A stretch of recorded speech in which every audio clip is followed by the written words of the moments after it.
1899, a scholar in Beijing fell ill and was sold what the pharmacy called dragon bones, dug up by farmers and ground into powder for medicine.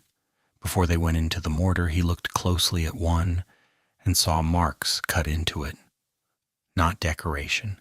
Writing in a form nobody had seen for 3,000 years.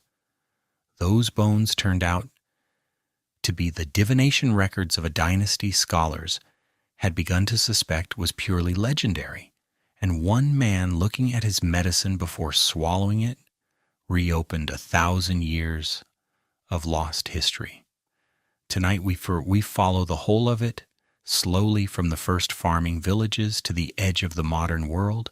If you would rather listen with your screen dark, this channel is on Spotify as well, and the link is in the description below. Before we slow down, tell me where you are listening from tonight and what the clock says there. And now let us take the pace all the way down. There is nothing here that asks anything of you. We have around 4,000 years to travel through, and I will move gently the whole way, and none of it depends on you following along. If you drift off somewhere in the Bronze Age and surface again 1,000 years later, that is exactly what tonight is for. So let the pillow take the weight of your head. Let your shoulders come away from your ears. Let your hands go loose, and let your jaw unclench, because it usually is. We are going to travel an enormous distance along two great rivers, across mountains and deserts and terraced hills, into walled cities and out again, through dynasties that rose and fell and rose again. Slowly, one thing at a time, and I will explain everything as we go. Let me start with something very small. A single written character. Picture a hand holding a brush, resting the wrist lightly and making a mark on paper. The character is made of a few strokes, and they go down in a fixed order because the order is part of the character. Say it is the character for mountain. It is 3 vertical strokes rising from a horizontal base, the middle one taller than the 2 beside it. Now go back 3,200 years to a man in a courtyard scratching into a piece of ox shoulder bone with a bronze point. He is recording a question put to the ancestors, and one of the marks he cuts is 3 peaks rising from a line. Those 2 marks are the same character. The shapes have been smoothed and standardized and reproportioned across 30-odd centuries. But a person who reads Chinese today can look at that oracle bone and recognize the word. There is nothing else quite like it. Egyptian hieroglyphs were unreadable to Egyptians for well over 1,000 years until Champollion cracked them in the 1820s. Cuneiform died completely. Linear A has never been read at all. The scripts of the ancient world are almost all closed doors that we have had to pick the locks on. The Chinese script never closed. It changed enormously in form, but the chain of transmission never broke. And an educated person in any century of the last 3,000 years could read the writing of many centuries before. That is not a small thing. It is, in fact, the thread this entire night hangs from. Because a script that never breaks means texts that keep being copied, and a canon that keeps being taught, and a class of people trained to read it, and an administration that runs on it. States collapsed in China regularly, sometimes catastrophically, sometimes for centuries at a stretch. But the writing survived every collapse, and the writing carried the ideas about how a state should be run, and so the next people to gather enough power picked those ideas up and built the thing again. Which brings me to the question I would like us to carry tonight. Hold it very loosely. China is often called the world's oldest continuous civilization. What does continuous actually mean here? And is it true? I want to flag straight away that this phrase is doing political work as well as historical work, and has been for a long time, and we should handle it with some care. There were enormous discontinuities. Foreign dynasties ruled the whole country twice. Populations moved and mixed on a colossal scale. The China of the Shang and the China of the Qing have less in common than most national histories would like to admit, and yet something does persist, and it is worth working out what. Let us go and look, and we will start with the ground. Picture the land.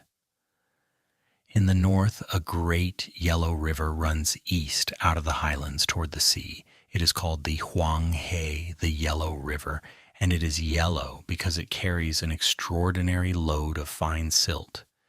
That silt is called loess. It is wind-blown dust deposited over hundreds of thousands of years across a vast plateau, in places hundreds of meters deep.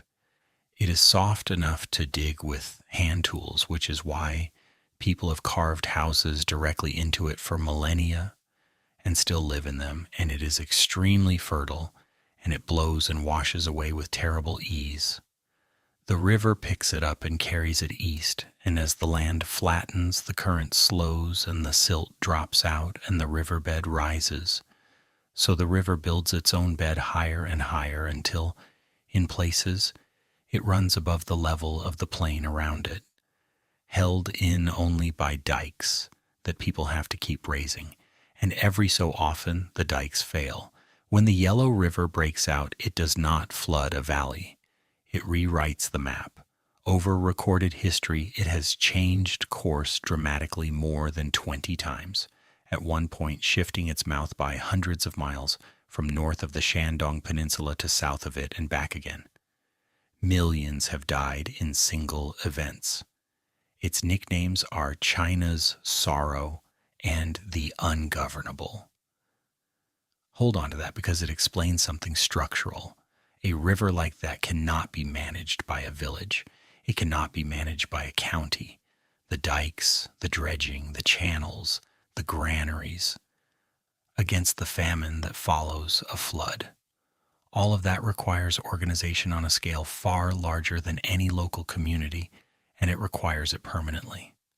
Some historians have argued, in strong form, that large-scale water control is what produced centralized states in the first place.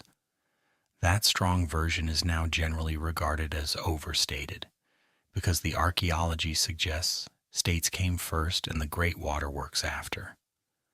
But the softer version holds up perfectly well. Whatever created the Chinese state, the river, made a strong central authority permanently useful and gave every dynasty a test it had to keep passing. Further south runs the other great river, the Yangtze, longer, far higher in volume, navigable for a great distance inland, running through a warmer and much wetter country.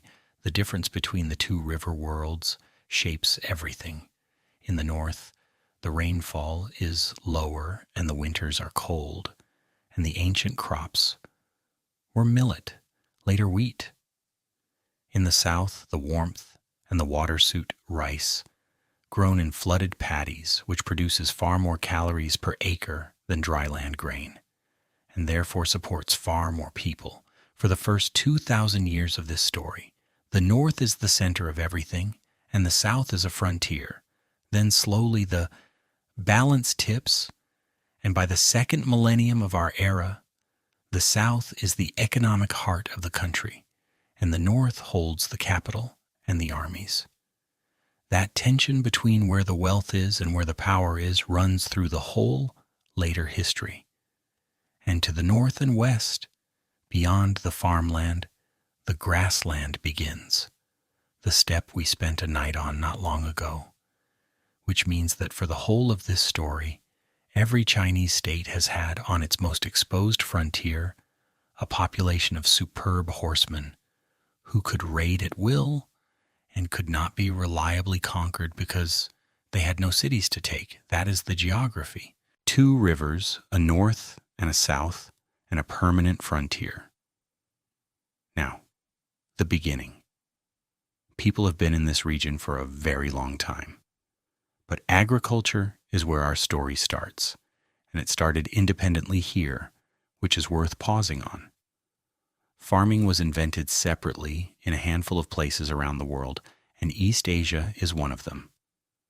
Along the Yellow River, communities were cultivating millet by around 8,000 years ago. Along the Yangtze, rice was being domesticated on a similar timescale or earlier from wild rice growing in the wetlands. This was not borrowed from the Middle East. It happened here with local plants by local people working it out. By around 5,000 years before the Common Era, the Yellow River Valley held the villages archaeologists call the Yangshao culture, which we know mostly through their pottery. Reddish clay painted with black designs, fish and faces and spirals of enormous confidence. They lived in semi-sunken houses, kept pigs and dogs, and grew millet. After them came the Longshan culture, from around 3000 before the Common Era, and something has clearly changed. The pottery is black, thrown on a fast wheel, and some of it is burnished so thin it is called eggshell ware, walls under a millimeter thick, far too fragile to use for anything except display or ritual. Pottery that fine is a signal. It means specialists who do nothing but make pots, supported by other people's food, producing objects for a class of people who want to show they are different from everyone else. Longshan settlements also have walls, rammed earth walls, sometimes substantial ones. Walls mean organized violence.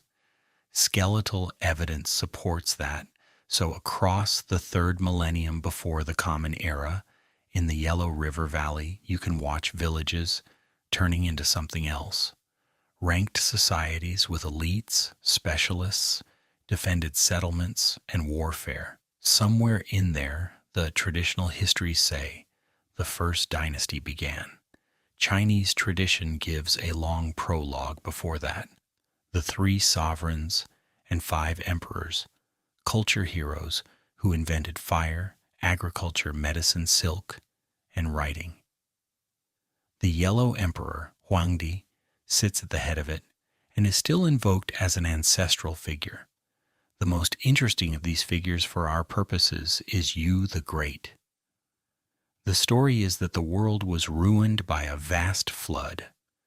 Yu's father was set to control it and tried to dam the waters and failed and was executed. Yu took over and tried the opposite. Instead of blocking the water, he dredged and channeled it and led it away to the sea.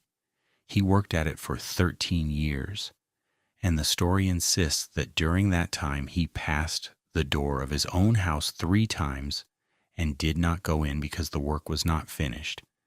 For his success, he was given the throne, and he passed it to his son, and that hereditary succession is said to be the founding of the Xia dynasty. Now let us slow down, because the Xia is one of the most genuinely contested questions in world archaeology, and the shape of the dispute is fascinating. Traditional chronology places the Xia at roughly 2070 to 1600 before the Common Era. It appears in the classical texts, in the Book of Documents, and in the great history written by Sima Qian in the 1st century before the Common Era, complete with a list of 17 kings. The problem is that all of those texts were written more than 1,000 years after the events they describe, and there is no writing from the Xia. Nothing that says Xia produced by the Xia. In 1959, archaeologists located a site at Erlitou in Henan province, and it is remarkable.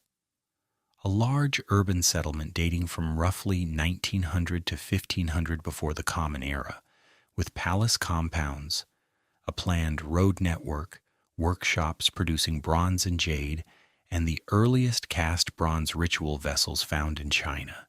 There is a turquoise inlaid bronze plaque from it, with no parallel anywhere in the world. Erlitou sits in about the right place, in about the right period, at about the right level of complexity. And here the field divides quite sharply along lines that are partly methodological and partly national. Chinese archaeology has largely settled on identifying Erlitou as a Xia capital, and the Site Museum, opened in 2019, is called the Erlitou Site Museum of the Xia capital. The reasoning is that the site matches the texts in date, location, and character, and that early historical records deserve to be treated as broadly reliable unless contradicted. Much of the archaeological community outside China is more cautious, and the objection is a methodological one rather than a nationalist one.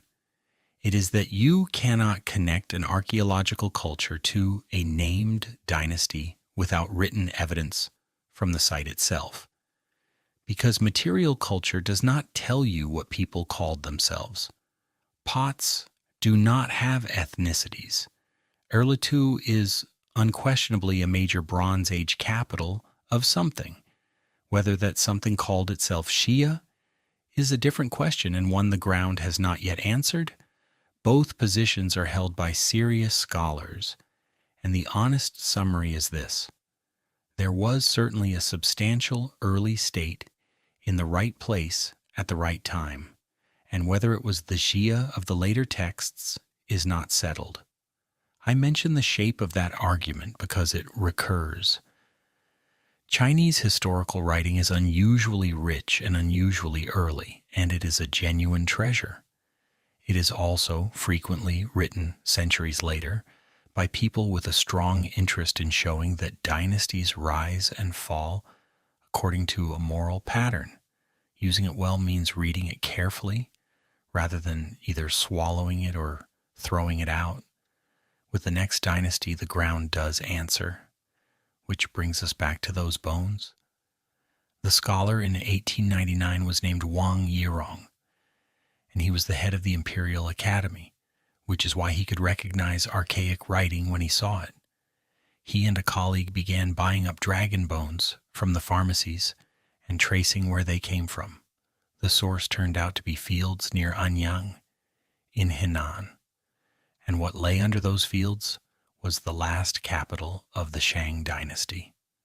The Shang ruled from roughly 1600 to 1046 before the Common Era, and thanks to the bones, we know an extraordinary amount about them because of what the bones actually were. Shang kings practiced divination constantly. The procedure was this. A tortoise shell or an ox shoulder blade was prepared, and hollows were drilled into the back of it. A question was put. A heated bronze rod was applied to the hollow, and the bone cracked, and the pattern of the crack was read as the ancestor's answer. Then the question, and often the answer, and sometimes the outcome, was carved into the bone and filed. Something like 150,000 of these pieces have been recovered.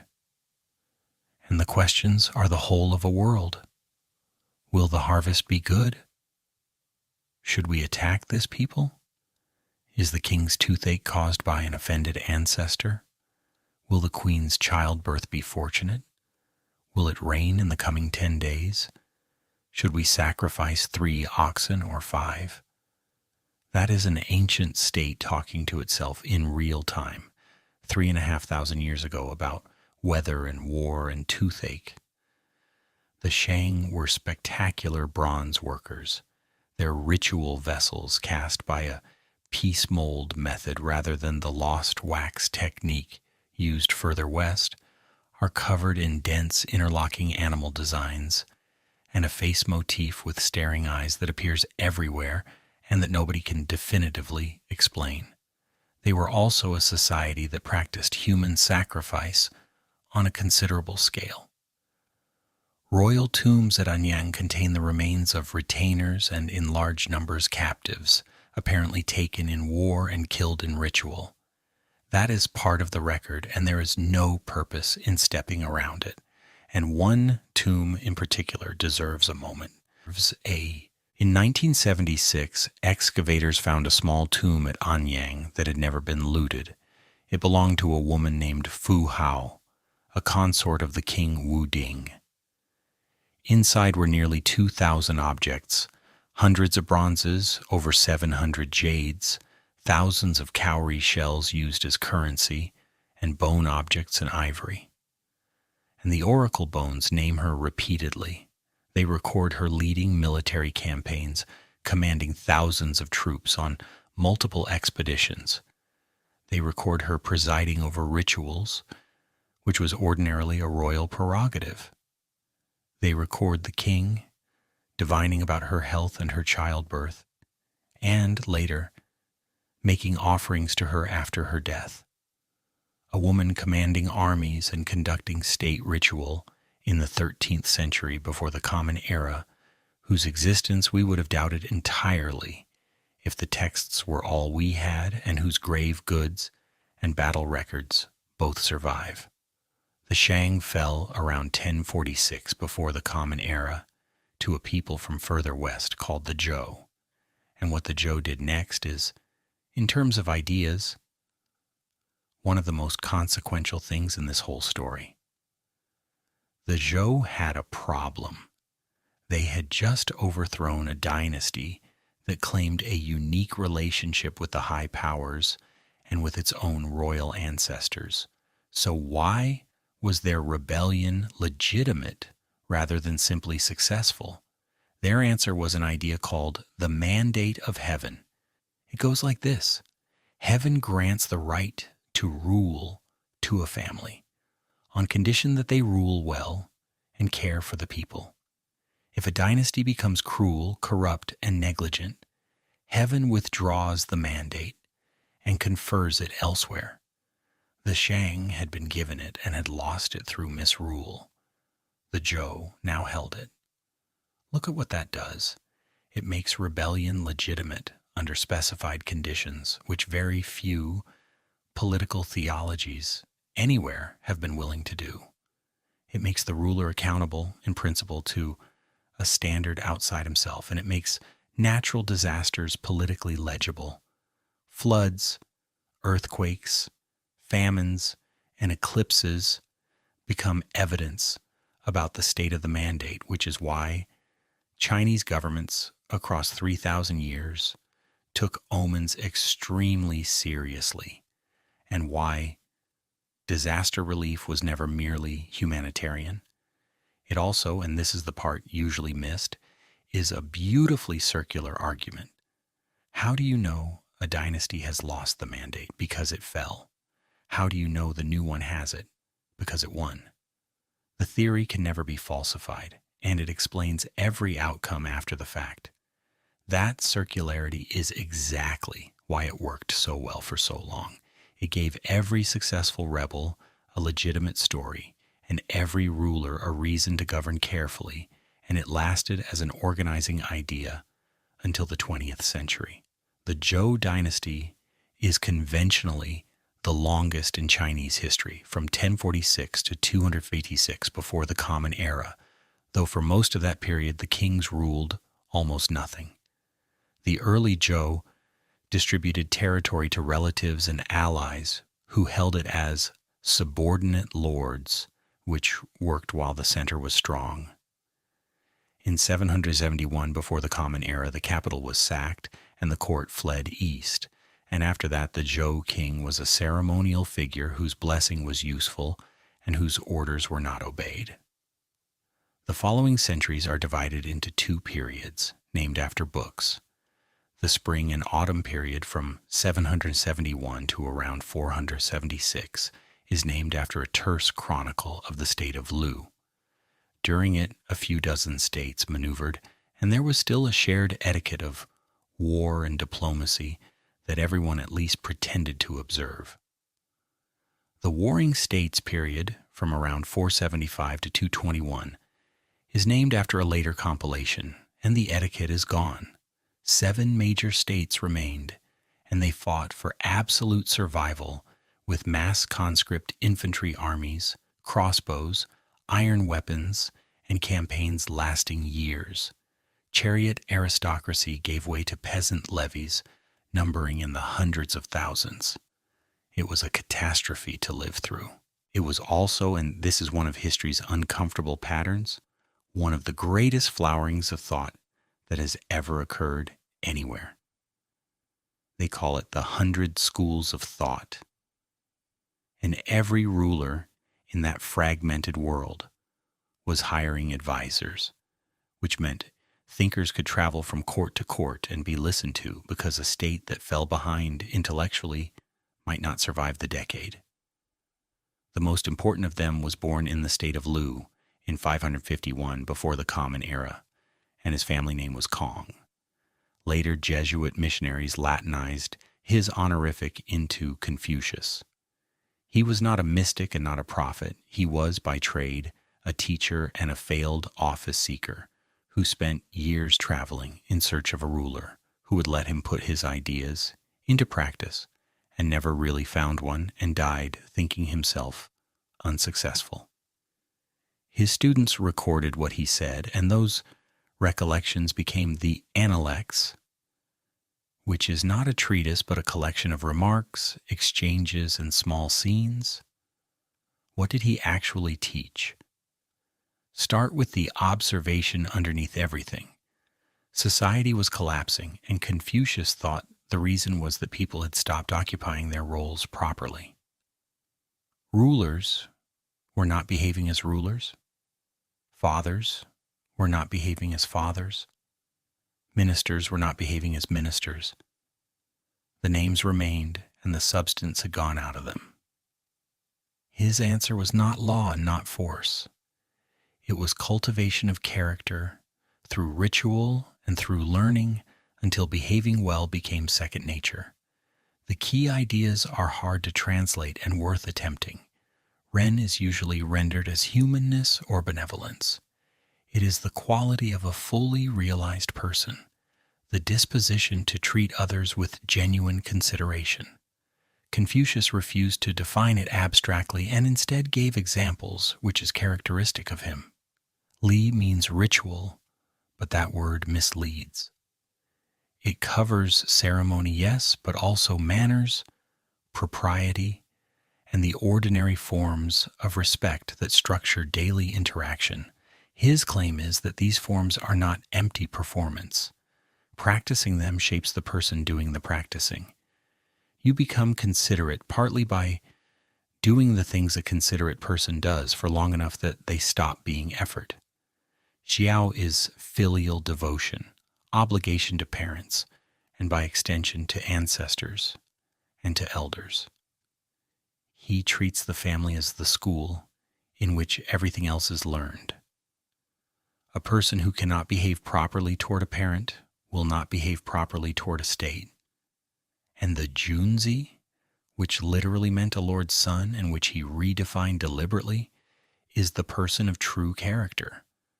The redefinition is the radical part. Confucius insisted that what makes a person noble is conduct and cultivation, not birth. In a hereditary aristocratic society, that is a bomb with a very long fuse, and it eventually detonated as the examination system. He also gave a version of the golden rule in the negative. Do not do to others what you would not want done to yourself. He was asked whether there was one word to guide a life, and the word he offered is usually translated as reciprocity. Confucianism is often described as a religion, and it fits awkwardly. Confucius was reticent about gods and about death, saying, when asked about serving spirits, that one should attend to serving people first, but it involves reverence, ancestral ritual, a canon, and a moral cosmos, and arguing about the label has never been very productive. Running alongside and often in the same person was something quite different. Taoism takes its name from the Tao, the way. The founding text, the Tao Te Ching, is attributed to a figure called Laozi, meaning old master, who may or may not have existed, and who tradition places as an older contemporary of Confucius. Most scholars now regard the text as a compilation, where Confucius says, cultivate yourself and take up your responsibilities. The Taoist texts say the opposite, that striving is the problem that categories and rules distort the world, and that the wise course is wu wei, usually translated as non-action and better understood as effortless action or not forcing. The image the texts keep returning to is water, soft, yielding, taking the shape of whatever contains it, and given time it cuts through stone. Zhuangzi, the other great Taoist voice, is a genuine delight to read, playful, funny, deeply skeptical about human self-importance. He is the one who dreamt he was a butterfly and woke not knowing whether he was a man who had dreamt he was a butterfly or a butterfly now dreaming he was a man. These two traditions coexisted for 2,500 years, and the old formulation is that an educated Chinese man was a Confucian in the office, and a Taoist at home, or a Confucian in his career, and a Taoist in retirement and in his poetry. They are less opposed than complementary. Then there is Mosey, who argued for universal impartial care rather than graded obligation to family first, and who ran what amounted to a corps of defensive engineers who would go to any city under attack and help it hold, on the principle that offensive war was wrong. And then there is the school that actually won. Legalism, the Fagia, takes an entirely different view of human nature. People are self-interested. Moral cultivation is a fantasy that will not scale to a large state. What works is clear written law, applied uniformly, heavy punishment for infractions, generous reward for merit, and a ruler who keeps his intentions hidden and relies on the system rather than on advisors' virtue. Han Feizi is its great theorist, and reading him is a cold experience because he is frequently right about how power actually behaves. The legalists were persuasive to exactly the audience that mattered, which was the state that was winning. That state was Qin in the northwest, on the frontier, less refined than its eastern rivals and much better organized. It had adopted legalist reforms in the 4th century before the Common Era. Land granted to individual peasant households rather than nobles, rank awarded for battlefield achievement rather than birth. The population organized into mutual responsibility groups where neighbors were liable for each other's crimes, and law written down and published. In 246 before the Common Era, a 13-year-old inherited the throne of Qin. By 221, he had conquered every other state. He gave himself a new title because king was no longer adequate for what he had done. He combined two words carrying enormous weight from the old legends of the sovereigns and emperors and made himself Shi Huangdi, the first emperor. The word he coined, Huangdi, is the word for emperor in Chinese from that day until 1912. He expected his line to rule for 10,000 generations. It lasted 15 years. But what he did in those 15 years is the reason everything afterwards looks the way it does. He abolished the old states entirely. No hereditary lords, no fiefs. The territory was divided into commanderies and counties, administered by officials appointed by the center, transferable, and answerable upward. The old aristocratic families were physically relocated to the capital, where they could be watched. That basic structure, appointed officials in a hierarchy of administrative districts, is the skeleton of Chinese government for the next 2,000 years. He standardized the writing. This is the single most important act in the story of Chinese unity, and it is worth being precise about why. The separate states had been writing the same language with drifting variant forms, and mutual legibility was decaying.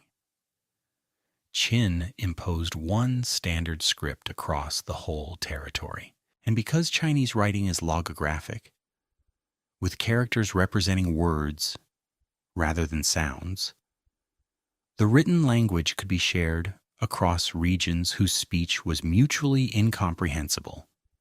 A man in the far south and a man in the far north could read the same document perfectly and be unable to hold a conversation. Think about what that means for holding a large territory together over centuries. Spoken Latin fragmented into French, Spanish, Italian, Portuguese, and Romanian, and with the languages went the political unity. Chinese speech fragmented every bit as much into varieties as different from one another as those Romance languages are, but the writing did not fragment, and so the texts, the administration, and the sense of a shared civilization did not fragment either. He standardized weights and measures and coinage, and even the axle width of carts so that wheels would fit the same ruts on the roads. He built roads, a network radiating from the capital, and canals, and he connected the walls. Several northern states had built long defensive walls of rammed earth against the steppe.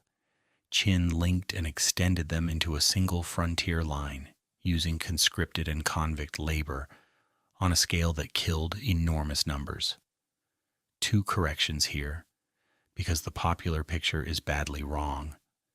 First, the Great Wall people visit today, the stone and brick fortification snaking along ridgelines north of Beijing, is Ming. Built in the 15th and 16th centuries of our era, 1700 years after the first emperor. The Qin wall was rammed earth further north, and very little of it survives. Second, it is not visible from space with the naked eye. That claim predates spaceflight, has been contradicted by essentially every astronaut asked, and will not go away. The first emperor also did the thing he is most notorious for. The traditional account says he ordered the burning of books, exempting practical works on medicine, agriculture, and divination, and targeting histories of the conquered states and philosophical texts that offered rival visions of order. And it says he had a large number of scholars buried alive. Both stories come principally from Sima Qian, writing about a century later in a dynasty with every interest in blackening its predecessor. Modern historians generally accept that there was a real suppression of texts and a real execution of scholars, and treat the details, the numbers, and especially the burying alive with considerable caution. The phrase that survives, burning the books and burying the scholars, has done more work as a political accusation across 2,000 years than as a description of an event. And then there is the tomb. In 1974, farmers digging a well near Xi'an struck fragments of terracotta. What they had found was an army. Something over 8,000 life-size soldiers, along with horses and chariots, buried in pits in battle formation, facing east toward the conquered states. Every figure is individualized in the face. They were made by a modular production system, with parts cast from molds, and then assembled and finished by hand, which is why they can be simultaneously mass-produced and unique. They were originally painted in bright colors, most of which flaked away on contact with air within minutes of excavation, which is one reason the main burial mound itself has never been opened. That mound is still sealed. Sima Qian describes what is supposed to be inside, a model of the empire with the rivers and seas represented in flowing mercury, a ceiling of heavenly bodies, and crossbows rigged to fire at intruders. That sounded like literary invention until soil surveys of the mound found mercury concentrations far above the natural background, distributed in a pattern that some researchers have suggested resembles a map of China's waterways. Nobody has dug it up. The stated reason is that current techniques cannot preserve what is inside, which, given what happened to the paint, is a serious argument. The first emperor died in 210 before the Common Era, on a journey possibly poisoned by the mercury preparations he was taking in pursuit of immortality. His officials concealed the death on the road, back, packing carts of rotting fish around his carriage to disguise the smell, while they arranged the succession to their own advantage. Within 4 years of his death, the empire was in revolt. By 206, the Qin was finished. The lesson everybody drew, and it became one of the great themes of Chinese political thought, was that legalism could build a state and could not sustain one. Terror works until people decide that the penalty for rebellion is no worse than the penalty for being late, and then it stops working all at once. Out of the collapse came a man named Liu Bang, who had been a village official of very modest background and who beat a far more aristocratic rival for control. That matters. The founder of the Han dynasty was essentially a commoner, and it established a possibility that stayed live for 2 millennia, that the mandate could land on anyone. The Han dynasty ran from 206 before the Common Era to 220 of our era, with a brief interruption, and it is the formative period of Chinese identity in the way that Rome is for Europe. The comparison to Rome is not idle. The two empires were roughly contemporaneous, roughly comparable in population, and each was dimly aware of the other's existence at the far end of a trade route. The Han kept the Qin administrative machine and dropped the ideology. Punishments were softened, taxes lowered, and over the following century, Confucianism was adopted as the framework of the state. That synthesis is the thing that lasted. Legalist structures, Confucian justification, a centralized bureaucratic state that describes itself in the language of moral cultivation and family duty. Every later dynasty ran some version of it. Under Emperor Wu, who ruled from 141 to 87 before the Common Era, the empire expanded enormously, south into what is now Vietnam, northeast into Korea, and far west into Central Asia. The Western expansion produced something unintended and enormous. Wu sent an envoy named Zhang Qian west to find allies against the steppe confederation of the Xiongnu. Zhang Qian was captured by the Xiongnu and held for around a decade, married and had a child there, escaped, continued his mission, was captured again, and eventually got home after roughly 13 years, having failed entirely in his objective. But he came back with a report on what was out there, and what was out there was a chain of settled, wealthy societies stretching west, with goods worth having and an appetite for silk. The routes that opened are what a 19th century German geographer later named the Silk Road, and the name is misleading in 2 ways. It was never one road, and silk was only one commodity. But the exchange it began carried goods, technologies, religions, and diseases across Eurasia for the next 1,500 years.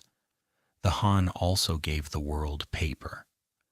Traditionally, the credit goes to a court official named Kai Lun in 105 of our era, though archaeology has now found paper fragments predating him by a couple of centuries. So, his contribution is better understood as improving and standardizing the process and getting it adopted. Bark, hemp, rags, and old fishing nets, pulped, screened, and dried. Paper took roughly 1,000 years to reach Europe. It reached the Islamic world in the 8th century, reportedly through prisoners taken at a battle in Central Asia, and traveled west from there. And the Han produced the historian. Sima Qian wrote the Shiji, the records of the grand historian, covering everything from the legendary emperors to his own time, organized not as a single chronicle, but in sections. Annals, chronological tables, treatises on subjects like ritual and the calendar, and river control, hereditary houses, and biographies of individuals. That structure became the template for official histories for the next 2,000 years, and one of the striking features of Chinese historiography is that each dynasty wrote the official history of its predecessor, which produced a continuous record and also a permanent bias in a knowable direction. Sima Qian himself paid for the work. He defended a general who had surrendered to the Xiongnu, angered the emperor, and was given the choice between execution and castration. He chose the mutilation deliberately and said in a letter that survives that he accepted the disgrace because the book was not finished. The Han was also a period of serious scientific work, and one man stands for a great deal of it. Zhang Heng, who lived from 78 to 139 of our era, was court astronomer, mathematician, cartographer, and poet. He built a water-powered armillary sphere modeling the movements of the heavens. He produced a value for pi more accurate than anything previously used in China.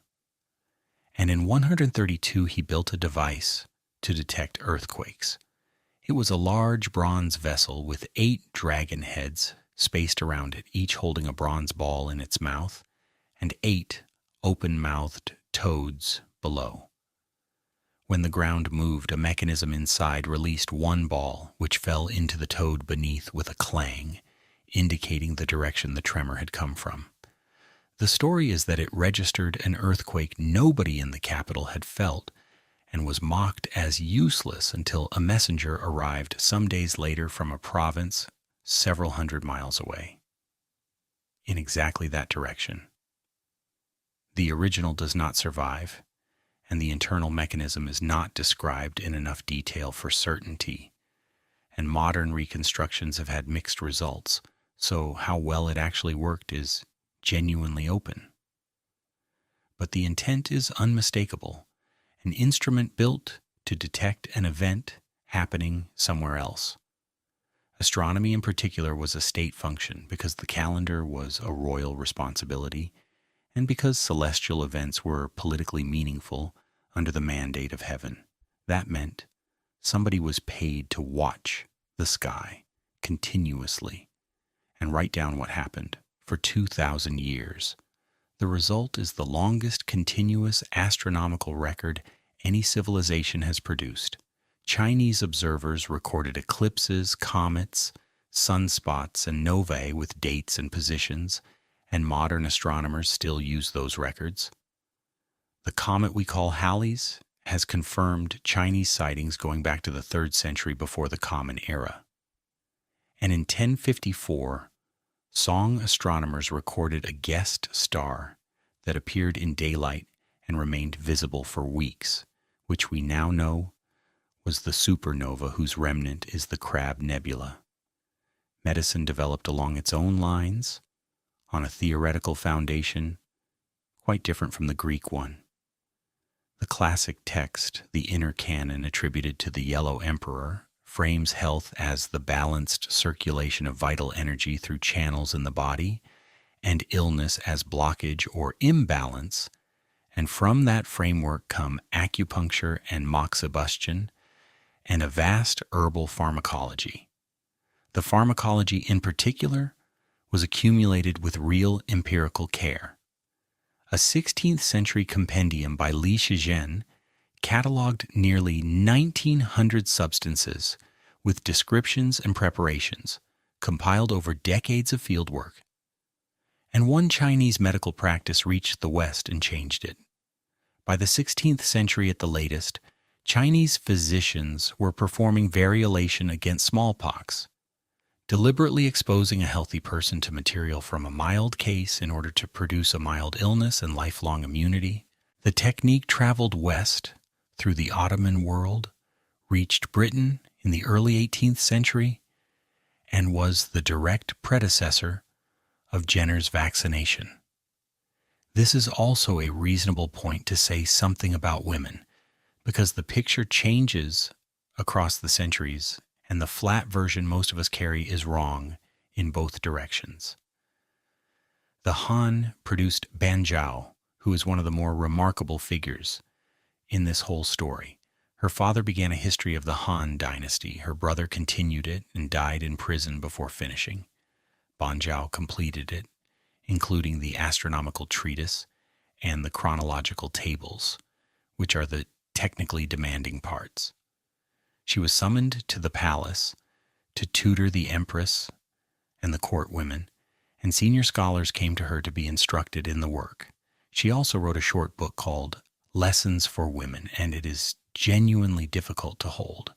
Much of it counsels humility, deference to a husband, and acceptance of a subordinate place in terms that were quoted approvingly for the next 18 centuries by people arguing that women should stay in it.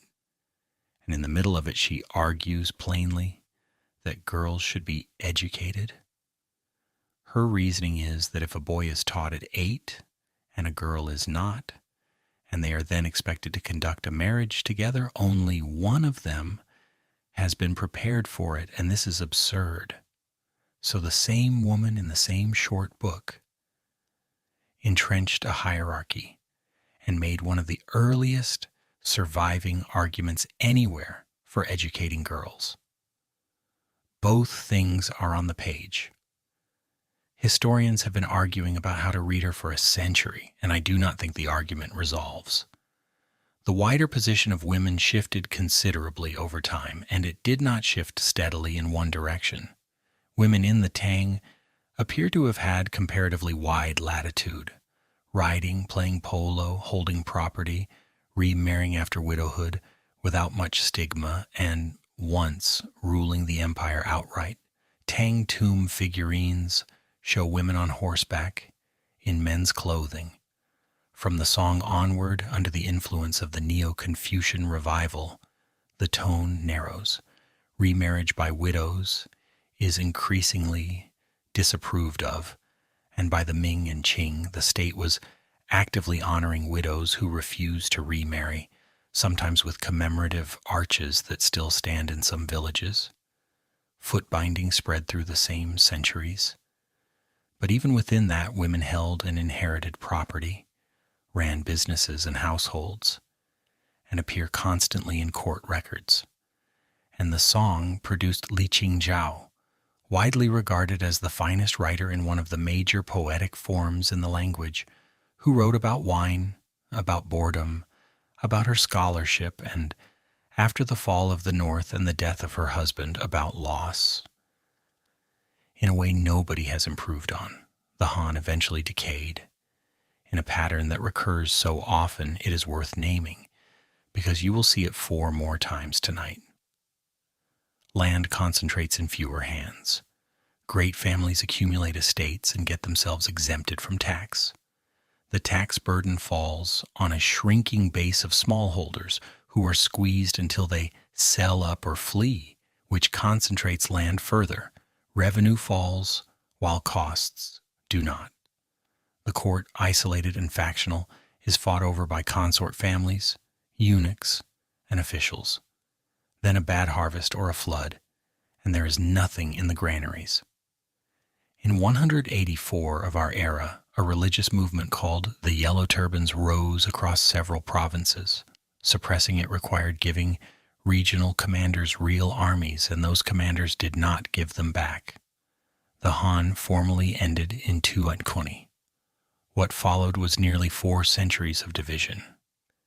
And it is the part of the story that gets skipped, and it should not be, because the most important cultural change in Chinese history happened during it. The immediate aftermath is the Three Kingdoms period, 3 rival states carving up the Han territory. It lasted about 60 years, and it has had an afterlife out of all proportion to its length, because in the 14th century it was turned into a novel, The Romance of the Three Kingdoms, which is one of the most widely read books in the world and which has shaped how the period is remembered far more than any history. After a brief reunification came a much worse fracture. Nomadic and semi-nomadic peoples from the north and northwest moved into the Yellow River Valley in force in the early 4th century, and the court fled south across the Yangtze. For the next 2.5 centuries, the north was ruled by a succession of states founded by peoples of steppe origin, and the south by Chinese dynasties. in exile at Nanjing. This period drove one of the great population movements in world history. Millions of northerners moved south over generations, and in doing so, they turned the Yangtze Basin and the lands beyond it from a frontier into the demographic and agricultural heartland it has been ever since. Rice paddies replaced wilderness. The South's population overtook the North's for good. Meanwhile, in the North, something else was happening. The conquering dynasties over generations adopted Chinese administration, Chinese dress, Chinese language, and Chinese surnames, sometimes by decree. The Northern Way, founded by the Tuoba people, went furthest, and the resulting society was a genuine fusion. When China was reunified, it was reunified by families from that mixed Northwestern military aristocracy, not by the Southern courts that had preserved the old traditions. And into this fractured world came Buddhism. It had arrived along the trade routes from India by the 1st century of our era, quietly at first, as a foreign religion of merchants and translators. In the chaos after the Han collapse, it spread very fast. You can see why. Confucianism is a philosophy of a functioning society, concerned with roles, duties, and good order. It has very little to say to a person whose family has been killed, whose village has burned, and who is walking south with nothing. Buddhism spoke directly to suffering. It offered an explanation for it, a path out of it, and a promise beyond this life. It offered compassion as a supreme value, and a bodhisattva who hears the cries of the world. It offered monasteries where anyone could enter and where the poor were fed. Translating it was an enormous intellectual labor, spanning centuries. Sanskrit concepts had no Chinese equivalents, and early translators borrowed Taoist vocabulary, which shaped how the ideas were understood. The Buddhist Dharma was rendered using the word Tao. Chinese Buddhism developed its own schools. Pure Land centered on devotion and the promise of rebirth in a paradise became the popular form and remains so.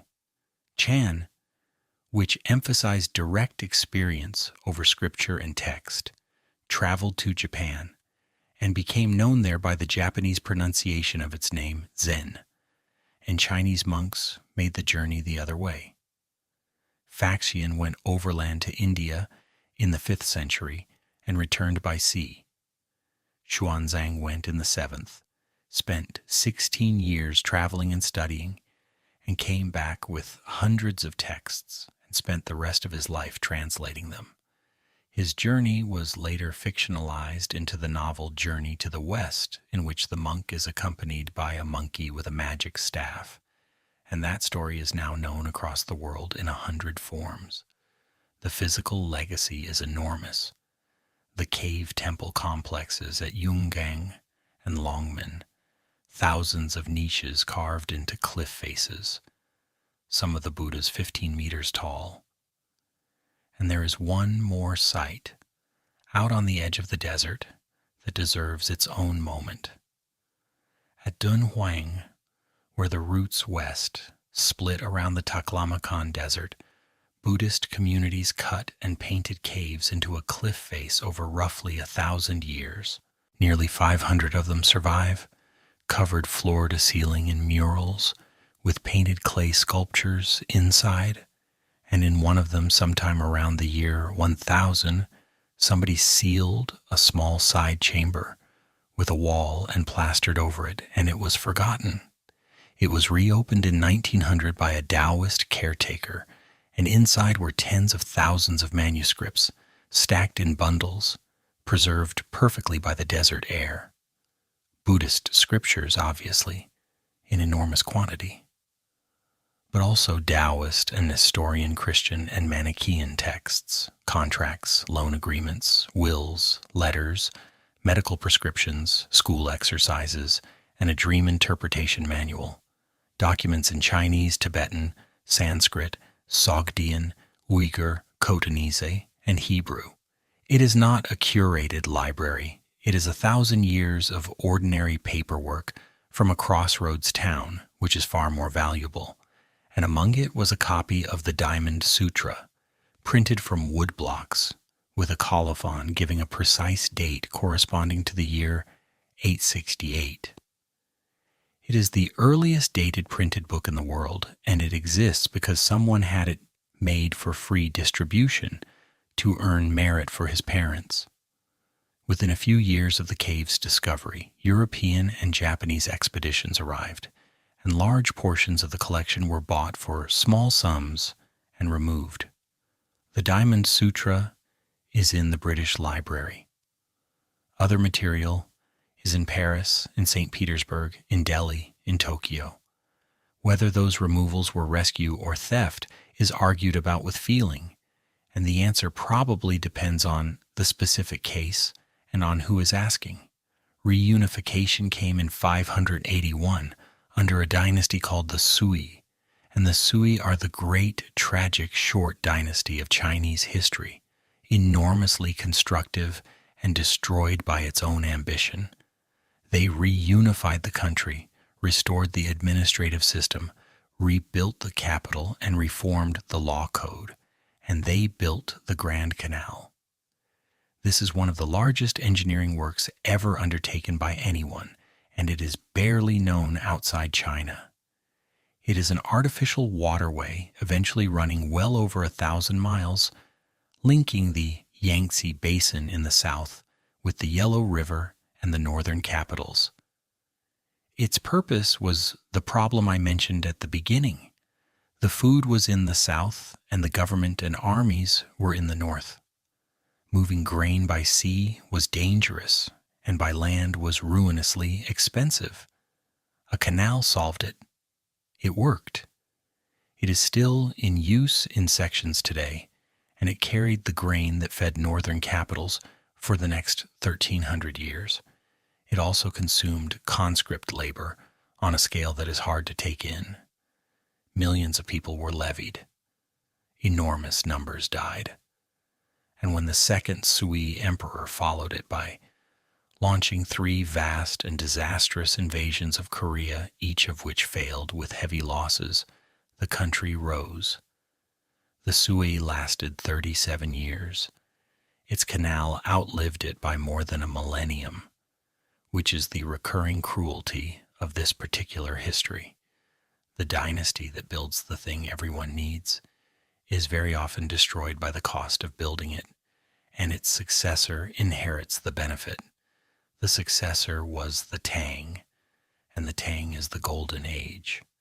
The Tang ruled from 618 to 907, and at its height it was probably the most powerful, most sophisticated, and most cosmopolitan state on earth. Its capital, Chang'an, on the site of modern Xi'an, was laid out on a strict grid inside walls enclosing roughly 30 square miles, divided into over 100 walled wards, whose gates were closed at night by drum signal. Its population with the surrounding area may have approached 1 million, which would make it the largest city in the world. And it was full of foreigners, Sogdian merchants from Central Asia, Persians, Arabs, Indians, Japanese, Koreans, Turks. There were Nestorian Christian churches, Zoroastrian fire temples, Manichaean communities, and mosques. There is a stone stele, erected in 781 and rediscovered in the 17th century, recording the arrival of Christianity in China in 635 and its official reception, inscribed in Chinese and Syriac. Foreign fashions were the fashion.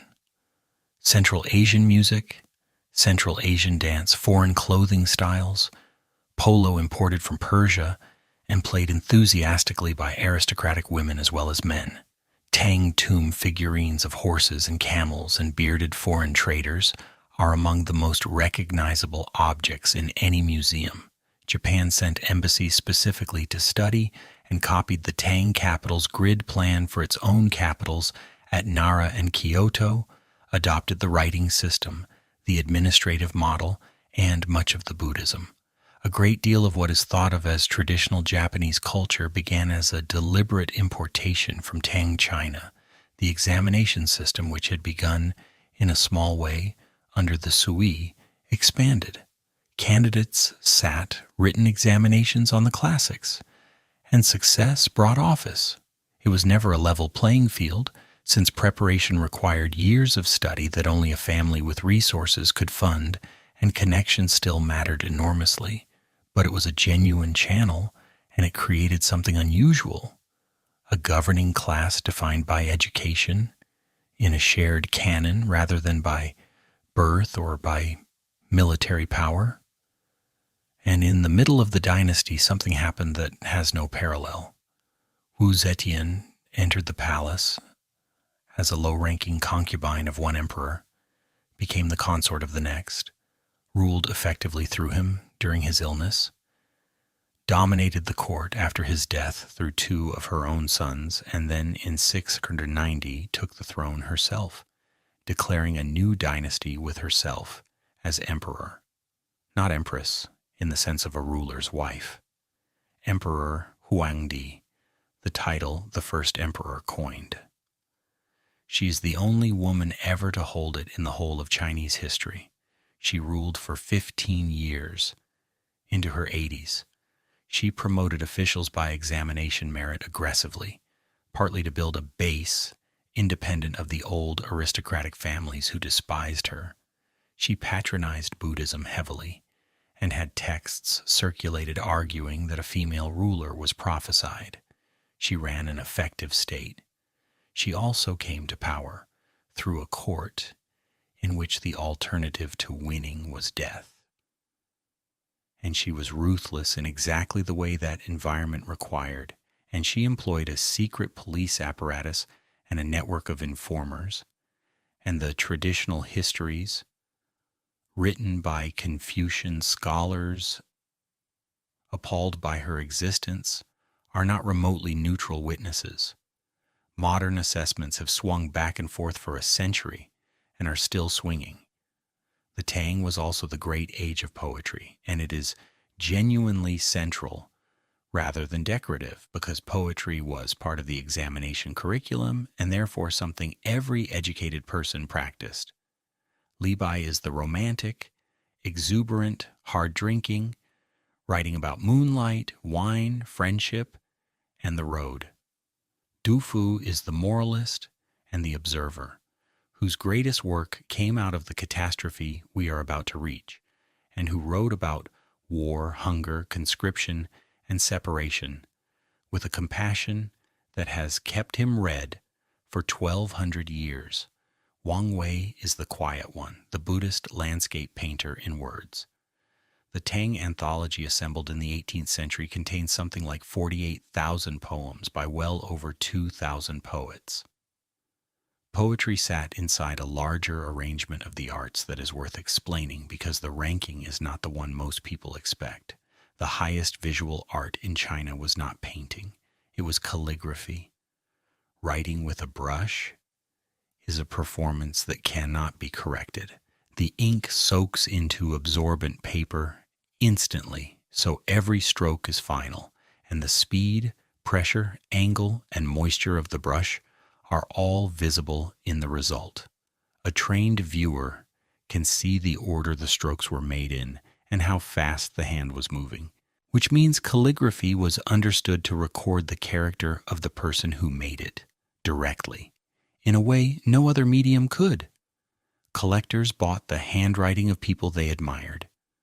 The supreme figure is Wang Shiji, working in the 4th century, and his most famous piece is a preface he wrote for a gathering of friends at a garden pavilion, composed while mildly drunk, a draft with corrections still visible in it. He is said to have tried repeatedly afterwards to write a better version and never managed it. The original is lost. The story is that the Tang Emperor Taizong loved it so much that he had it buried with him. What survives are careful copies made by court calligraphers, and those copies have been studied for 1,300 years. Painting grew out of the same tools, the same brush and ink and absorbent paper, and it went in a direction European painting did not.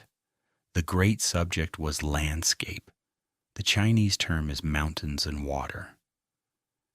And the aim was never a view from a fixed point, the way a Renaissance painting places you at a specific spot looking through a window. A Chinese landscape is usually meant to be traveled through with the eye moving up and across, past a path, a bridge, a temple roof half hidden in trees, and somewhere in it very small, one or two human figures. That scale relationship is the argument of the picture. The mountains are enormous and the person is tiny, and the person is not diminished by it but placed correctly within it. Empty space is active rather than unfinished. Mist, water, sky, left as bare paper, and often occupying more of the surface than anything painted. And from the song onward, poetry, calligraphy, and painting were expected to appear together on the same sheet, made by the same educated hand. An official who could not write a passable poem in acceptable calligraphy on a friend's painting was not fully a member of his class. And then, in 755, it broke, and Lucian was a general of Sogdian and Turkic descent, commanding a large frontier army in the northeast, a favorite at court, and by 755, the holder of more military power than any one man should have had. He rebelled, took the eastern capital, then took Chang'an itself, and the emperor fled west. The rebellion took 8 years to put down, and it required calling in steppe cavalry as allies, who had to be paid and who sacked cities as part of their compensation. The Tang survived it and never recovered from it. Central control over the provinces was never fully restored. The military governors became effectively autonomous, and the cosmopolitan confidence of the earlier period gave way to suspicion of foreigners. Now, about the human cost, because this rebellion regularly appears on lists of the deadliest events in history, with a figure of 36 million attached. And that figure needs handling. It comes from the census. A count taken shortly before the rebellion recorded around 53 million people. A count taken a decade later recorded around 17 million.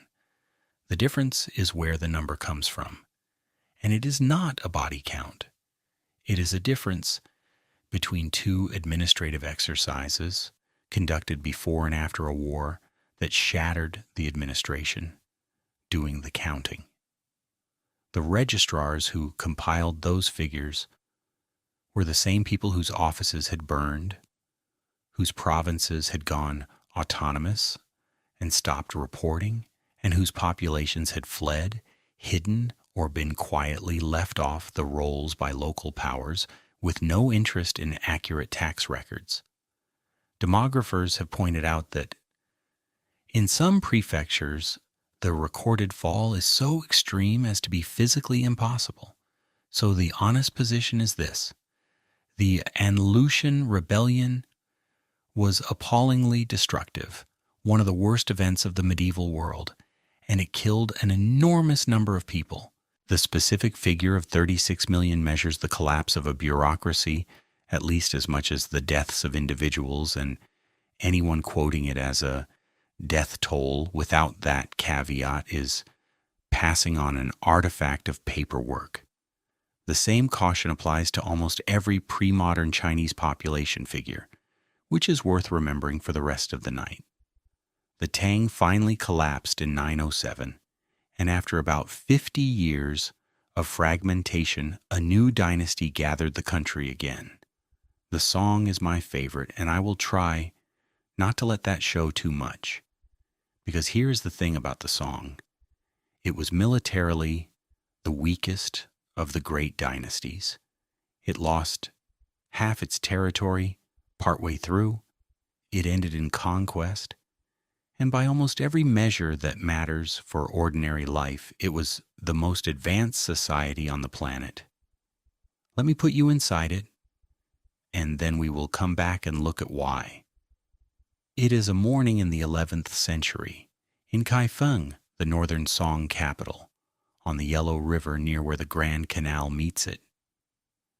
You wake in a 2-story timber house on a narrow street. And the first thing you notice is that the street is already loud, because the old system of walled wards, locked shut at night, has broken down here. Kaifeng does not close. It has shops opening onto the street, and night markets, and places selling food at practically any hour. You go out for breakfast because you do not cook it. There is a whole industry of it.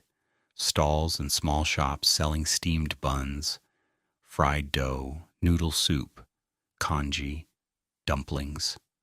Somebody is fanning a charcoal brazier. Somebody is shouting a price. The city has perhaps 1 million people, and it runs on coal, which is being mined and shipped in on a scale nothing in Europe would match for 600 years. The iron industry that coal feeds is producing quantities that historians once refused to believe until the figures were checked. You pay for breakfast with coins, or if the amount is large, with paper. Paper money, issued first by merchant associations as deposit certificates, then taken over and issued by the state. The world's first government paper currency, several centuries before anywhere else. And the Song had already discovered the temptation to print more than the reserves justify and the inflation that follows. You walk down to the canal, and the canal is the reason the city exists. Barges are unloading rice from the south, and there is a permanent traffic jam of boats, and a famous painting from this period shows exactly this.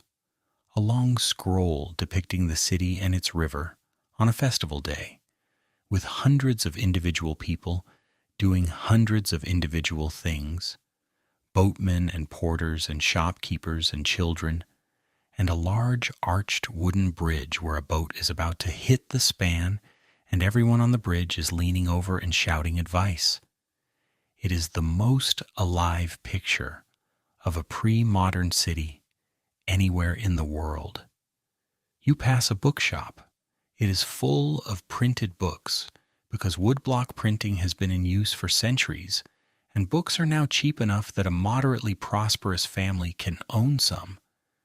There are printed almanacs, agricultural manuals, medical texts, examination primers, Buddhist sutras, and poetry.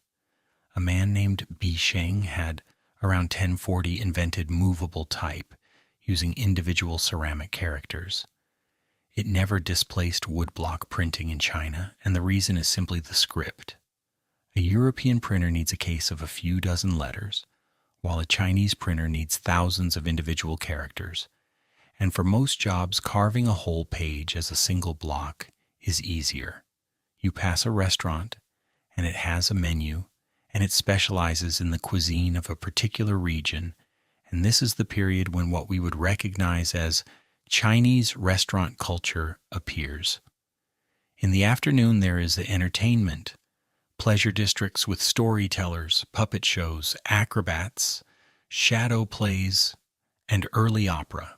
And in a quiet room somewhere, a young man is preparing for the examinations, memorizing the classics and practicing the essay forms because that examination is now genuinely the route to power, conducted with anonymous marking and copied answer scripts to prevent recognition of handwriting, and the number of candidates has exploded because printing made the books available. Now let us step back out and see what all that adds up to. Historians have used the phrase Song economic revolution, and some have argued the Song came closer to an industrial takeoff than anywhere before the 18th century. The list is remarkable. Paper money, movable type, iron and coal production at unprecedented scale, water-powered machinery, the magnetic compass adapted for navigation, described in a song text with a clear account of magnetic declination centuries before Europe noticed it. Gunpowder developed from an alchemical curiosity into actual weapons, fire lances, bombs, rockets, and eventually the first metal-barreled guns. Improved rice varieties from Southeast Asia, allowing 2 harvests a year, enormous sea-going ships with watertight compartments and stern post rudders, hydraulic engineering, including a famous astronomical clock tower with an escapement mechanism. And it did not take off.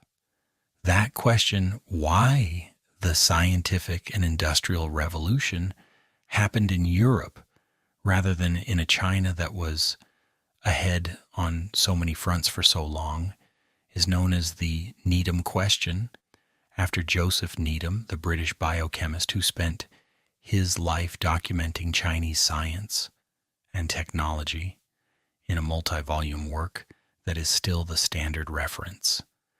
There is no agreed answer, and there are many proposed ones, that the imperial state was strong enough to suppress disruptive private enterprise, that the examination system directed the brightest people toward officialdom and classical scholarship rather than toward technical work, that China's size and unity meant no competitive pressure from rival states of the kind that drove Europe, that cheap and abundant labor reduced the incentive to mechanize, that Europe's access to New World resources and coal deposits placed near water transport was decisive accident, that the question itself is badly framed because it assumes European development was the normal path and everything else needs explaining.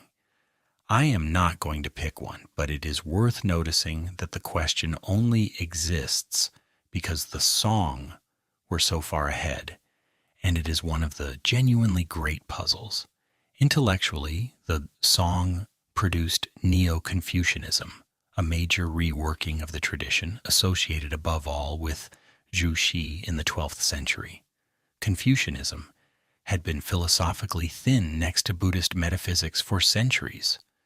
Jushi and others built it out, incorporating cosmology and a theory of human nature, and defined a curriculum of 4 books that became the core of the examinations until 1905.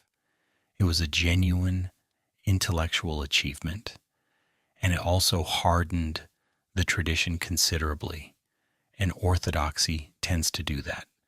Let me stay with the examinations for a moment because they are the single most distinctive institution in this whole story, and I've kept mentioning them without showing you what they were actually like.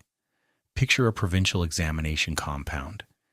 It is a walled enclosure containing rows and rows of small brick cells, open at the front, each about a meter wide and not much deeper. The largest compound at Nanjing had over 20,000 of them. A candidate arrives before dawn, is searched thoroughly at the gate, and is assigned a cell. Inside there are 2 boards, resting on ledges. Put one high and one low, and you have a desk and a seat. Put them level, and you have a bed. He brings his own brushes, ink, food, and bedding. Then the gates of the compound are locked and sealed. He stays there for 3 days and 2 nights. There is no leaving. If he falls ill, that is his problem. If he dies, and men did die in there, the body is not carried out through the gate because the seals cannot be broken. It is passed over the wall. If he makes a blot or writes a forbidden character or breaks a rule of format, the paper is void and the years are wasted.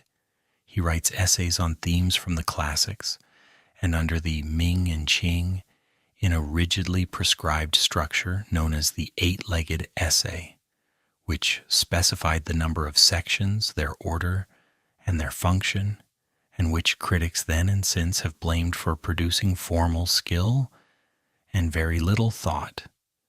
Then he goes home and waits, and the pass rate is brutal. At the higher levels, a small percentage of a small percentage. Men sat these examinations repeatedly across decades, and it was not unusual for a candidate to still be trying in his 60s or 70s. The cheating was correspondingly inventive. Museums hold undergarments covered edge to edge in miniature handwriting, thousands of characters at a size that must have destroyed the copyist's eyes, sewn into the lining of a coat. And yet, consider what this institution actually did. It meant that for something like 1,300 years, the ruling class of the largest state on earth was selected substantially by anonymous written examination on a shared body of texts, not by birth, not by purchase, not by military command. It was never fair because preparation took a decade of study only some families could fund, and lineages and academies and connections mattered enormously. But it was not closed, and the possibility was real enough that villages would collectively fund a promising boy, and that a family's whole strategy across generations could be organized around it.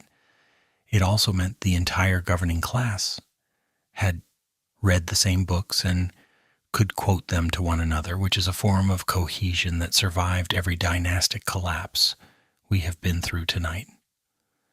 When it was finally abolished in 1905, after 13 centuries, it took about 6 years for the dynasty to follow it.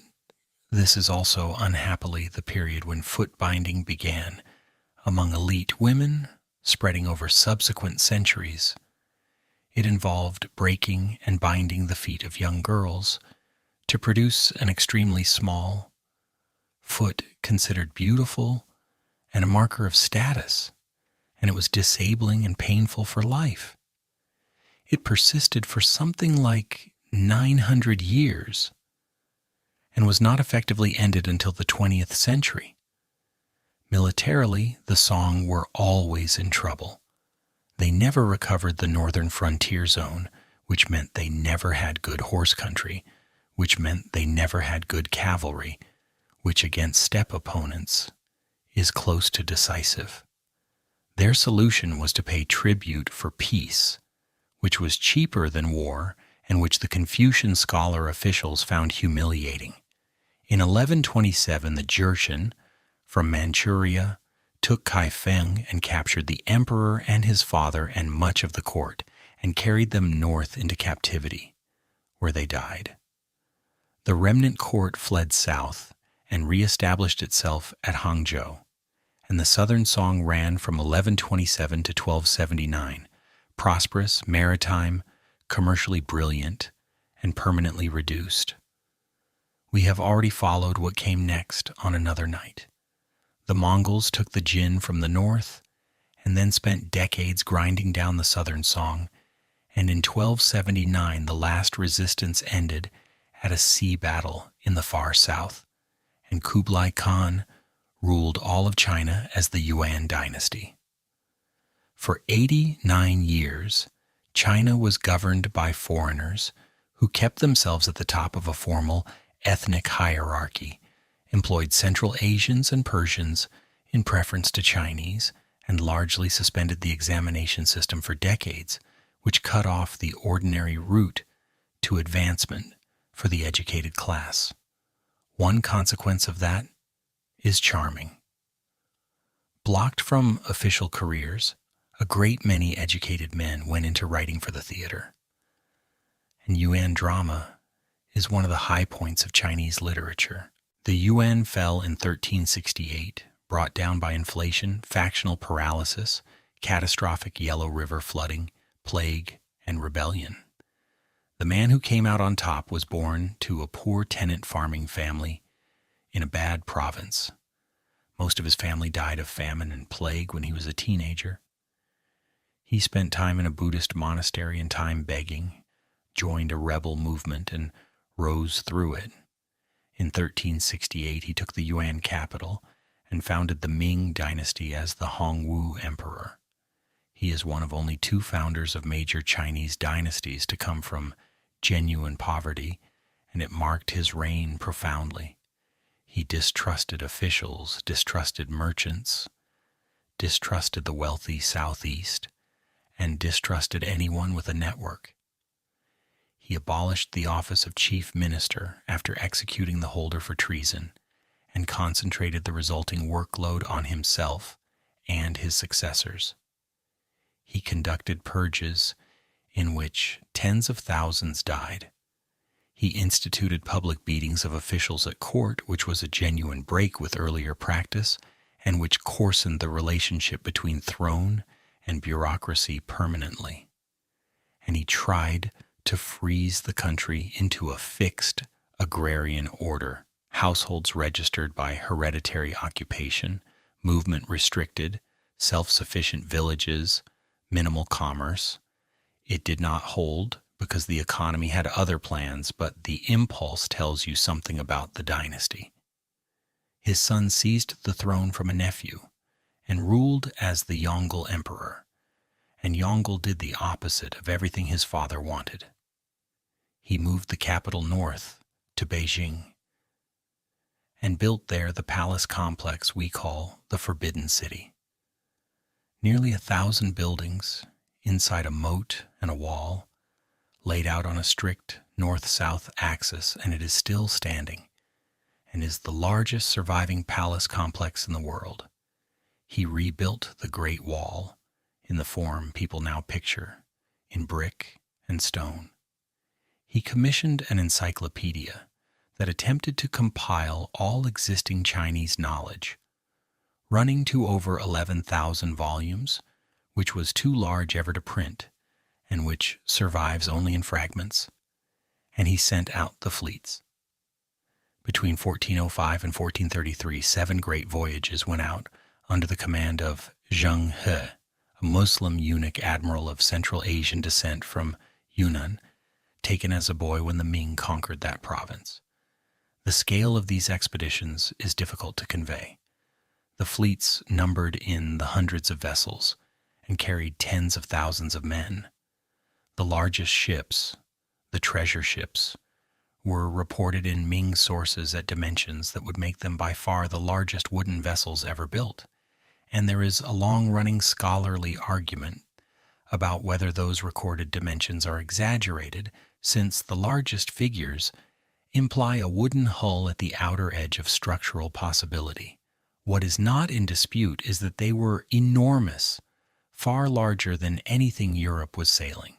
They went to Vietnam, Java, Sumatra, Ceylon, India, the Persian Gulf, Arabia, and the east coast of Africa. They brought back envoys, tribute, and on one occasion, a giraffe, which caused a considerable stir at court. The purpose was not conquest and not primarily trade. It was to display the majesty of the Ming and to enroll distant rulers in a tributary system that acknowledged the emperor's centrality. And then they stopped. After 1433, the voyages ended. The shipyards wound down. The records were, according to a later account, deliberately destroyed by an official who considered the whole enterprise a wasteful indulgence. This is one of the great what-ifs of world history, and it is usually told badly. So let me give the actual reasoning, which was not stupid. The voyages were staggeringly expensive and returned prestige rather than revenue. Moving the capital to Beijing had put the court next to the northern frontier, and the Mongol threat was real and immediate and consumed the military budget. The Grand Canal had been restored, which meant the South's grain no longer needed sea transport, and the scholar officials who controlled the treasury regarded the voyages as a project of the eunuch faction they were locked in permanent conflict with, which made ending them a factional victory as much as a fiscal decision. 60 years later, Portuguese ships rounded the Cape. There is a temptation to draw a neat moral from that, and I would resist it slightly. China did not withdraw from the sea. Private Chinese maritime trade continued and grew enormously, often in defiance of official bans and Chinese merchant communities spread across Southeast Asia.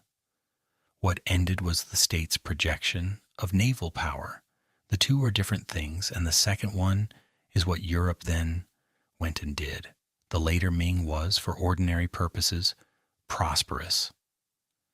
Silver from Spanish America and from Japan flowed in to pay for Chinese silk, porcelain, and tea, on such a scale that China absorbed a large share of the world's silver production and eventually put its own tax system on a silver basis. Blue and white porcelain from the kilns at Jingdezhen went everywhere. The great vernacular novels were written, cities and printing and popular literacy expanded. Those novels deserve more than a clause because they are the point where Chinese literature stops being the property of the examination class. Everything we have looked at so far, the classics, the poetry, the histories, was written in literary Chinese, a compressed, formal, written language, quite different from anything anybody actually spoke, and it took years of study to read. The novels were written in the vernacular, in the language of speech, which meant that a shopkeeper who had learned enough characters for his accounts could read them, and that people who could not read at all could follow them when they were read aloud or performed. They grew out of storytellers' repertoires, cycles of tales told in tea houses and markets for generations before anyone wrote them down, which is why they are episodic and enormous and full of digressions. Romance of the Three Kingdoms took that 60-year period of civil war after the Han and turned it into a vast narrative of loyalty, strategy, and betrayal, with characters so firmly drawn that they became the standard reference points for those qualities in the language.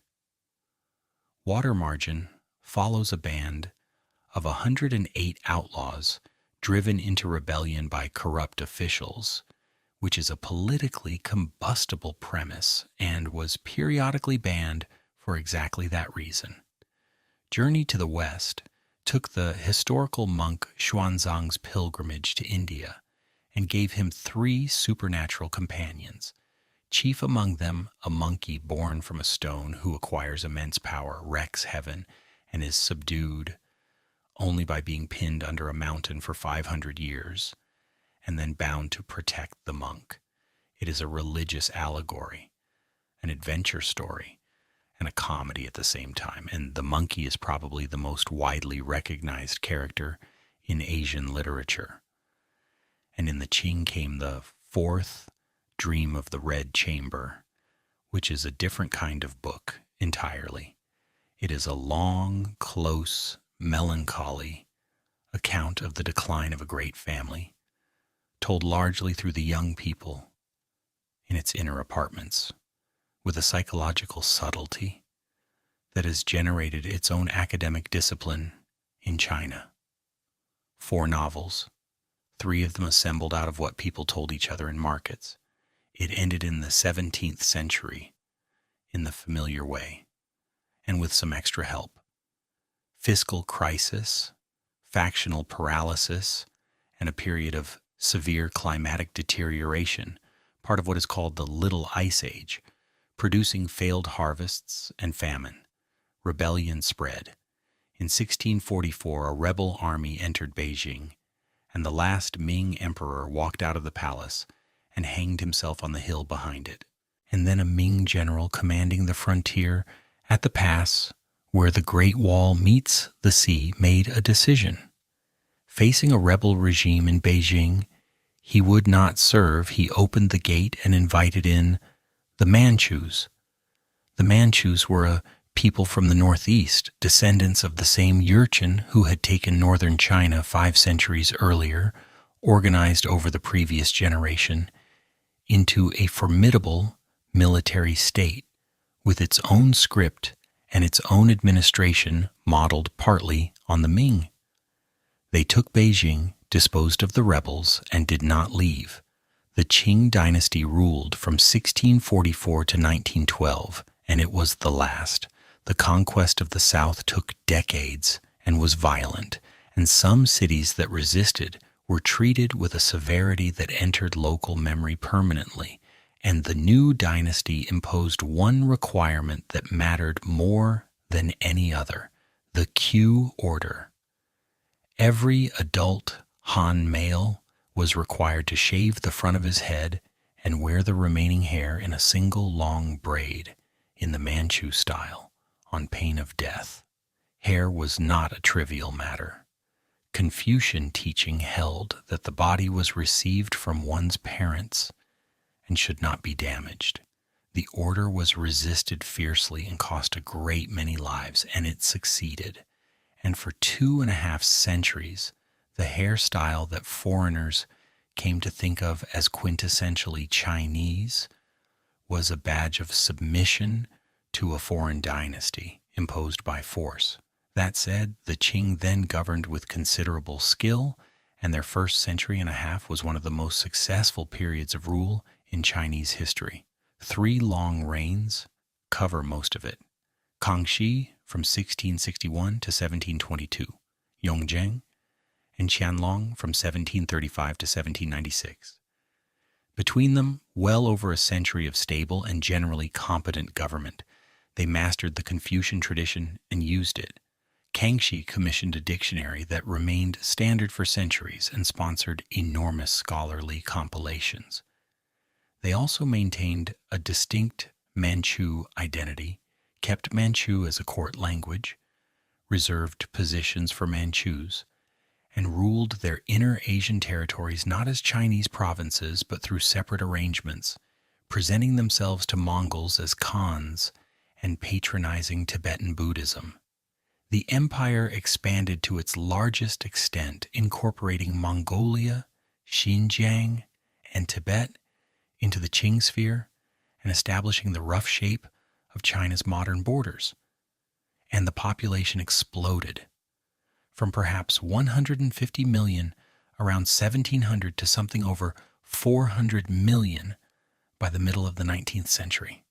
The causes were peace, expanded cultivation, and above all, New World crops: maize, sweet potatoes, and peanuts, arriving via the Spanish Philippines, would grow on dry hillsides and poor soils, where rice and wheat would not, opening land that had previously fed nobody. That growth was an achievement, and it was also a trap, because by the early 19th century, the population was pressing hard on the land, holdings were fragmenting, and the margin against disaster had gone. In 1793, a British embassy under Lord Macartney arrived seeking diplomatic representation and expanded trade. The mission failed. The traditional telling makes it a story of Chinese arrogance, and Qianlong's reply to King George, saying that the empire possessed all things and had no need of foreign manufactures, is quoted endlessly. More recent work complicates that considerably. Qing officials were better informed about Europe than the story allows, and the refusal was a defensible judgment about not conceding a permanent foreign presence made by a state that had good reason to be wary of what such presences led to. They were right to be wary. It led to exactly what they feared. We have already walked through the Opium Wars from the other side on the night we followed the British Empire, so I will keep this brief and tell it from here. Britain wanted tea and had nothing China wanted to buy, and solved the resulting silver drain by selling opium grown in India into a country where it was illegal. When a Qing commissioner destroyed the stock at Canton in 1839, Britain went to war and won, because steam warships and modern artillery against a navy and coastal defenses designed for a different era is not a contest. The Treaty of Nanking in 1842 opened ports, imposed an indemnity, ceded Hong Kong Island, and crucially granted extraterritoriality. Foreigners in China would be subject to their own laws and their own courts, not Chinese ones. A second war ended in 1860 with the burning of the emperor's summer palace outside Beijing. More treaties followed, with more powers, each adding privileges. The Chinese term for the whole sequence translates as the unequal treaties, and the period from 1839 to 1949 is taught in China as the century of humiliation. That framing is central to how modern China understands its own position in the world, and you cannot follow contemporary Chinese foreign policy rhetoric without knowing it. But the worst thing that happened to China in the 19th century was not foreign. In 1837, a village school teacher in the far south named Hong Xiuquan failed the imperial examinations for the third time. He fell seriously ill and had visions. Some years later, having read Christian missionary tracts he had been handed in the street, he interpreted those visions as a revelation that he was the younger brother of Jesus Christ, sent to drive the demons from China. He gathered followers among a marginalized minority group in the southern hills, and in 1850 the movement rose in arms. The Taiping Heavenly Kingdom captured Nanjing in 1853 and held it for 11 years, ruling a large part of the Yangtze Valley. Its program included land redistribution, the abolition of private property, the prohibition of opium and foot binding, and a form of equality between men and women that included women's military units and examinations open to women, alongside strict separation of the sexes and severe puritanical discipline. The war to suppress it lasted 14 years, and it is, by most estimates, among the deadliest conflicts in all of human history. The figures usually given run from 20 to 30 million dead. As with every number tonight, treat them carefully. They rest largely on comparisons of census and tax registers before and after, in the same way as the Tang figures, and they mix combat deaths with the famine and disease that followed the destruction of farmland across some of the most productive provinces in the country. Some scholars argue for substantially lower totals. Nobody argues it was small. For scale, whichever end of the range you take, it is comparable to the First World War, and it happened at the same time as the American Civil War, and most people outside China have never heard of it. The Qing survived it, but only by allowing provincial officials to raise their own regional armies, which permanently shifted military power away from the center. Simultaneously, there were other massive rebellions, and then a program of reform. The self-strengthening movement from the 1860s tried to acquire Western military and industrial technology while keeping Chinese institutions and values intact. Arsenals, shipyards, a modern navy, telegraph lines, mines, and schools of foreign languages. It produced real results, and it did not produce enough of them, partly because it was resisted at court, partly because funding was diverted, and partly because the underlying premise that you can take the machinery without the institutions turned out to be harder than it looked. The test came in 1894, and it came from an unexpected direction. Japan, which had spent 30 years since the Meiji Restoration remaking its entire state, defeated China comprehensively in a war over influence in Korea. The modernized Chinese Navy was destroyed. The treaty that followed took Taiwan and imposed an enormous indemnity. That defeat by a neighbor long regarded as peripheral did more to shatter Chinese confidence than all the European wars combined, and it triggered a scramble among the powers for concessions and spheres of influence. An attempt at rapid institutional reform in 1898 was cut short after about 100 days, when conservative forces at court around the Empress Dowager Cixi moved against it. Then in 1899 and 1900 came the Boxer Uprising, a movement rising out of drought and dislocation in the north, directed against foreigners and against Chinese Christians whose members practiced martial arts, rituals they believed conferred invulnerability. The court disastrously backed them. Foreign legations in Beijing were besieged. An 8-nation expeditionary force relieved them, occupied the capital, looted extensively, and imposed a further vast indemnity. After that, the dynasty finally attempted serious reform, including abolishing the examination system in 1905, after 1,300 years, and drafting a constitution. It was too late, and abolishing the examinations removed the last thing binding the educated class to the dynasty. In October 1911, an accidental bomb explosion in Wuhan exposed a revolutionary cell, forcing a rising that the local troops joined, and province after province declared independence over the following weeks. On the 12th of February 1912, an abdication edict was issued on behalf of the 6-year-old Emperor Puyi, and with that in a document signed for a small boy who had no idea what was happening, the institution the first emperor had created in 221 before the Common Era came to an end, 2,133 years later.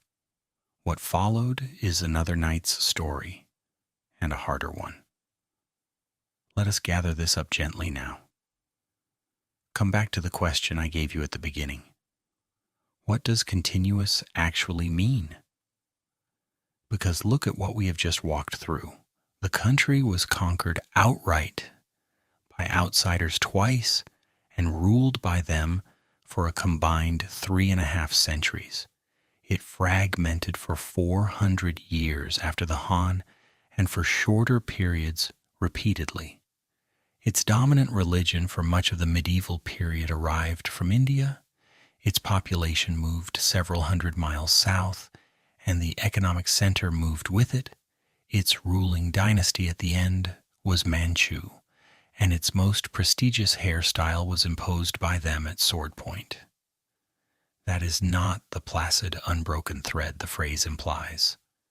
And yet, something did carry across every one of those breaks, and I think it is roughly 3 things. The script, which we began with, which never became unreadable, and which kept the texts alive across every collapse. The canon and the class of people trained in it. When a new power took over, whether Chinese or Mongol or Manchu, it found waiting for it a body of texts about how to run a state and a population of men who had spent their lives studying them, and it was almost always easier to use them than to invent something else. That is why conquerors kept being absorbed, not because Chinese culture was mystically irresistible, but because it came with a working administrative manual and the staff to operate it, and the idea of unity itself. After the Qin, the normal condition of the country was understood to be one state. Division was understood as a temporary illness. That expectation is itself a historical force. It meant that every period of fragmentation contained people actively working to end it because they believed the fragmentation was wrong. So, continuous is not quite the right word, and neither is discontinuous. The better image is the one in the summary I was given for tonight: a river, which changes course, floods, dries back, silts up, breaks its banks, and rewrites the map, and is still recognizably the same river, and is still going. What is left of all this that you might touch? Paper, in your hands right now if you are holding a book. Printing, the compass which made oceanic navigation possible for everyone who later used it. Gunpowder, which did what gunpowder did. Those 4 are traditionally grouped together as the great inventions. a framing that comes originally from a European observation about what had transformed the modern world, and it is worth noting that all four transformed Europe rather more than they transformed the place that invented them. Silk, and the roots it named. Porcelain, so identified with its origin that in English we simply call it China. Tea, which we spent another night following west. Noodles and rice and soy and the whole enormous kitchen. Paper money, and the lesson about printing too much of it, which we keep having to relearn. The civil service examination, which is a stranger legacy than it looks. When Europeans encountered it, they were startled by the idea of recruiting officials by competitive written examination, rather than by patronage and purchase, and the British and then other reformers adopted the principle in the 19th century for their own civil services.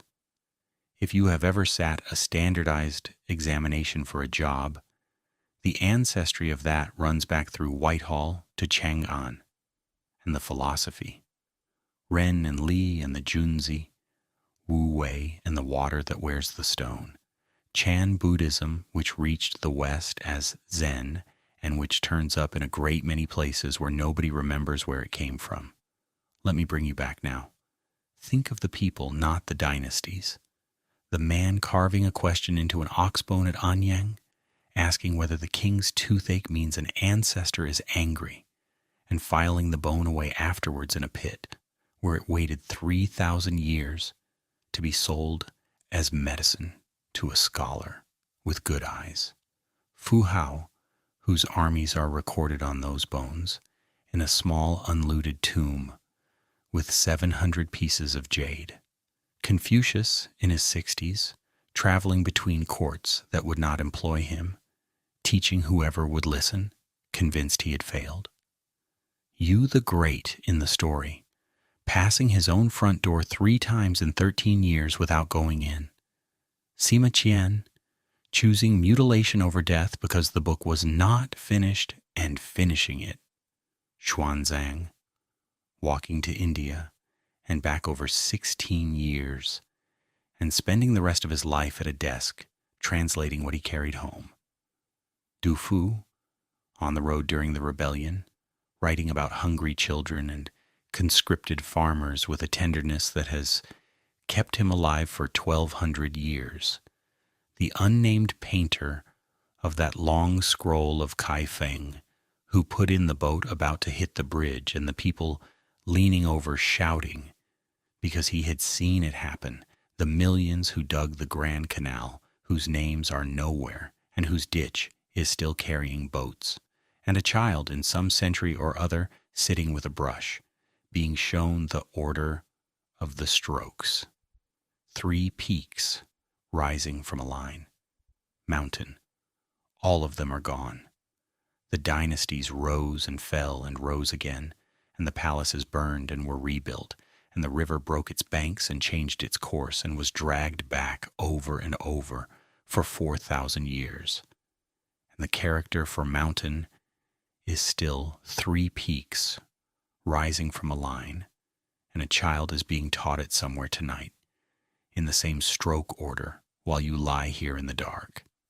You are here now in your own room, with your body heavy against the bed, and your breathing slow without you asking it to be. There is nothing left to follow.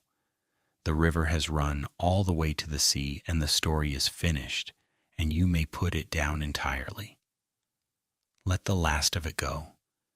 The names, the dynasties, the dates, let them drift off. The way ink spreads and fades on wet paper, softly at the edges, until there is nothing left to read. Rest now.